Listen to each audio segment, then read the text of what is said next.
ஈன்ற பொழுதின் பெரிதுவக்கும் தன் மகனை சான்றோன் எனக் கேட்ட தாய்.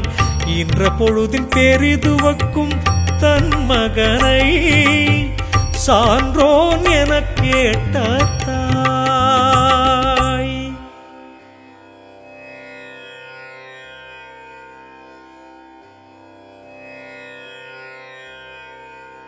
தன் மகனை சான்றோன் என பிறர் கூறக் கேட்ட தாய் அவனை ஈன்ற நாளை விட பெரிதும் மகிழ்வாள்.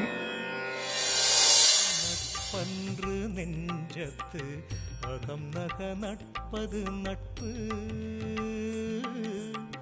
முகம் நக நட்பது நட்பன்று நெஞ்சத்து அகம் நக நட்பது